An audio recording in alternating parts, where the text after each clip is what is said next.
بہت دفعہ ایسا کہا کہ اب کہنا میں مناسب نہیں سمجھتا ہوں، چونکہ 10 سال کے بعد عوامی حکومت ہونے جا رہا ہے، تو پہلے ہم ان کو شاباشی دیتے ہیں اور امیدوں پہ دنیا قائم اور دائم ہے۔ رہا سوال اس کے علاوہ بھی بہت سارے معاملات ہیں ملازمین کا۔ اگر آپ دیکھا جائے 2018 سے جتنے بھی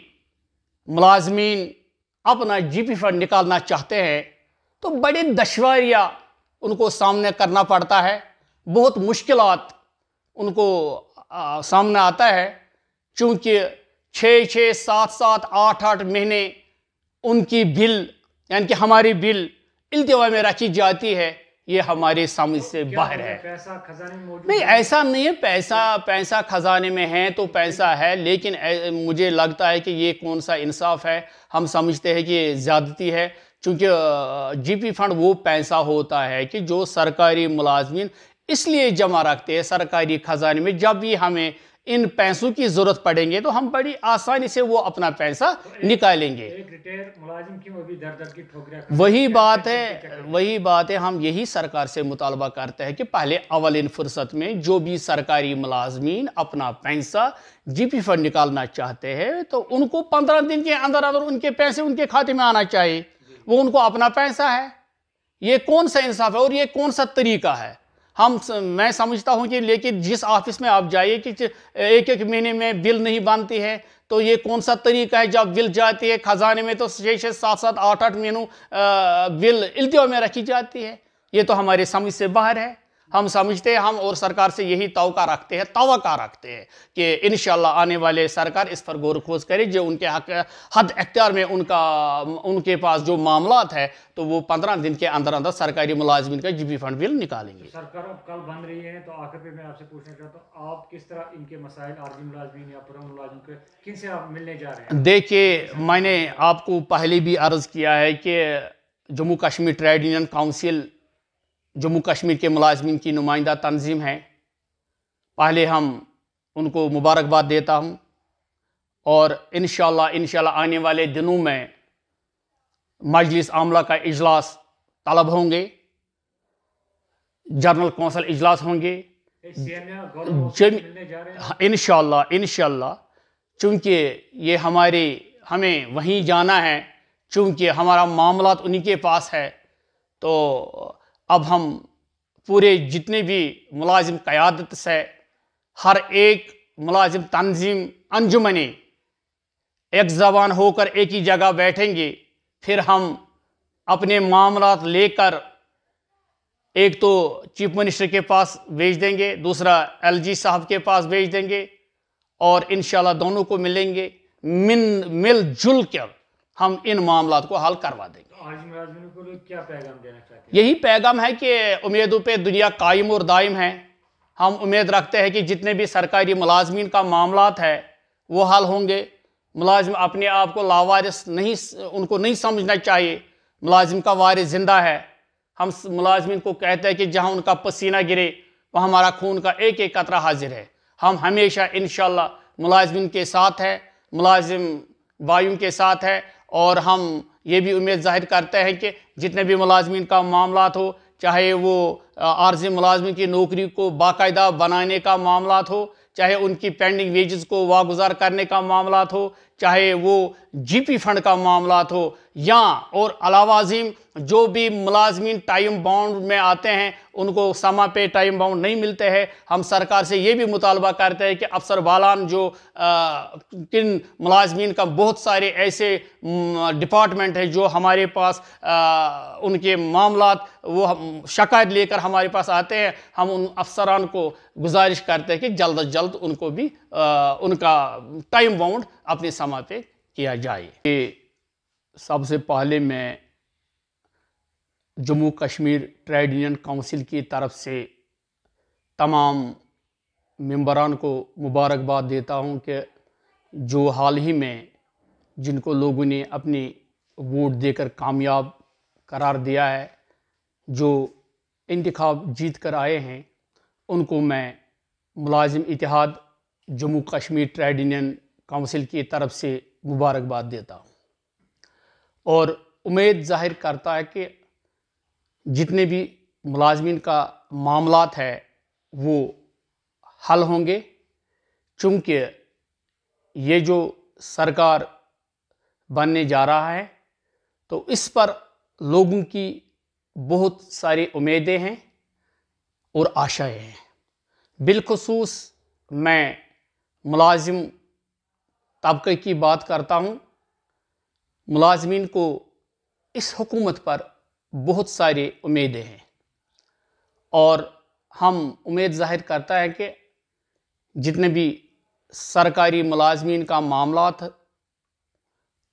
تو وہ جلد از جلد حل ہوں گے۔ اور ساتھ ہی میں اگر آپ آج دیکھا جائے جموں کشمیر میں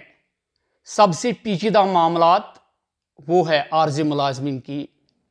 نوکریوں کا باقاعدہ بنانے کا معاملات، اور جو 2 دہائیوں سے زیادہ لٹکے ہوئے ہیں ان عارضی ملازمین کی نوکری کو باقاعدہ بنانے کا معاملات ہو یا ان کی جو پینڈنگ ویجز ہے جو کہیں دہائیوں سے اپنے فرائض خوش اسلوبی سے دیتے ہیں، تو یہ المیہ ہے کہ آج کے ڈیٹ تک وہ اجرت سے محروم ان کو رکھا گیا ہے۔ تو ہم یہ بھی امید ظاہر کرتے ہیں کہ ان کی ویجز کو بھی واگزار ہوں گی۔ ارے صاحب ایک سوال یہاں کھڑا ہوتا ہے، یو ٹی یہاں پہ بنا صحیح۔ تو یو ٹی کے جو قانون ہے، اگر ہم عارضی ملازم کی بات کریں، ایک منیمم ویج ایکٹ ہے ان کے حق میں ادا ہونا چاہیے، مگر یو ٹی بننے کے بعد وہ ابھی بھی جو ہے اس کا مطالبات کر رہے ہیں۔ دیکھیے، Jammu Kashmir trade union council Jammu Kashmir کے ملازمین کی نمائندہ تنظیم ہے اور ملازمین کا معاملات ٹریڈ یونین کونسل نے ہمیشہ دیکھ بھی لیا اور حل بھی کروایا۔ رہا سوال کہ ملازمین کا جو معاملات ہے آج یو ٹی ہے، یو ٹی میں ایسا ہوتا ہے کہ جو چیف منسٹر کے حد اختیار میں جتنے بھی معاملات ہیں تو وہ ہم ان کے پاس رکھ دیں گے۔ ایک میمورینڈم ہم نے تیار کیا ہے، ہم نے 3 حصوں میں تیار کیا ہے۔ ایک تو ہم نے چیف منسٹر کے حد اختیار میں جتنے بھی معاملات ہیں وہ ہم ان کے سامنے رکھ دیں گے۔ اس کے بعد دوسرا کہ جو آنریبل لیفٹیننٹ گورنر معصوب کے پاس ہوں گے ان کو ہم سونپ دیں گے۔ تیسرا جو سیدھا سینٹرل گورنمنٹ کے پاس ہوں گے تو وہ ہم سونپ دیں گے، اور انشاءاللہ Jammu Kashmir trade union council بالخصوص ملازم طبقے اس پر پورا بھروسہ رکھتے ہیں کہ جتنے بھی معاملات ہو وہ حل ہوں گے۔ پر ایسا لداخ میں تو یو ٹی کے حساب سے عارضی ملازمین 700 روپیہ لیتے ہیں، تو یو ٹی بھی یہاں کا ہی حصہ ہے، تو یہاں کے عارضی ملازمین کے ساتھ ناانصافی۔ دیکھیے، یہ میں نے آپ سے بہت بار بات کی ہے کہ جموں کشمیر میں اگر آپ دیکھا جائے تو یہ تواریخ ایسا ہے کہ آج کے ڈیٹ تک صرف ان عارضی ملازمین کے ساتھ وعدے اور یقین دہانی ہوا ہے کہ ہم ایک تو ان کی نوکری کو باقاعدہ بنا دیں گے اور علاوہ ازیں جو ان کی معاملات ہیں، جو ان کی ویجز ہے وہ بھی ہم دیں گے۔ اولین فرصت میں ہر ایک سرکار نے آج تک، یا ایل جی کا جو گورنر رول رہا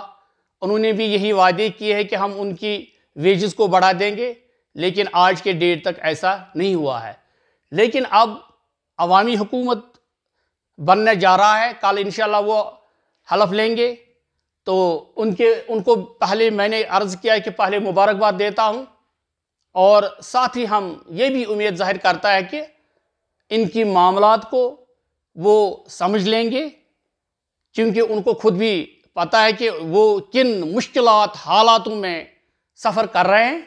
تو ان کی ویجز کو ایک تو بڑھا دیں گے اور دوسری ان کی نوکری کو باقاعدہ بنا دیں گے۔ اگرچہ 7 سال کے وقفے کے بعد یہ عارضی ملازمین جو پرمٹ ہوتا تھا، اگر ہم پاسٹ کی بات کریں تو ان کے ساتھ اب 30 35 سال ہو چکے ہیں۔ دیکھیے، ہم پہلے یہی سرکار کو گزارش کرتے ہیں کہ جتنے بھی عارضی ملازمین ہیں پہلے ان کو SRO 44 کے دائرے میں لایا جائے، 64 SRO 64 کے دائرے میں ان کو لایا جائے،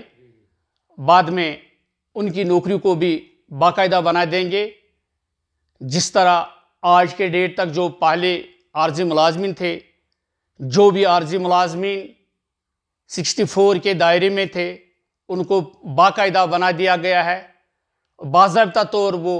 صحیح معنی میں ملازم بن چکا ہے۔ تو ہم امید ظاہر کرتے ہیں کہ آنے والے سرکار اس پر غور و خوض کرے، ان کو بھی 64 کے دائرے میں لایا جائے۔ تو اگر ہم دیکھیں پچھلے سرکاریں رہی ہیں، NCB اب آ رہا ہے، وہ بھی اس ٹائم تھا، رحیم راسل فائنانس منسٹر تھا PDP، تو انہوں نے کیوں ان کو نظر انداز کیا؟ وہ بھی تو کر سکتے مستقبل۔ دیکھیے آپ، جو ہوا ہے آج کے ڈیٹ تک ہمیں وہاں جانے کی ناانصافی کی ان کے ساتھ۔ صحیح بات ہے، لیکن میں نے بہت دفعہ ایسا کہا کہ اب کہنا میں مناسب نہیں سمجھتا ہوں، چونکہ 10 سال کے بعد عوامی حکومت ہونے جا رہا ہے، تو پہلے ہم ان کو شاباشی دیتے ہیں اور امیدوں پہ دنیا قائم اور دائم ہے۔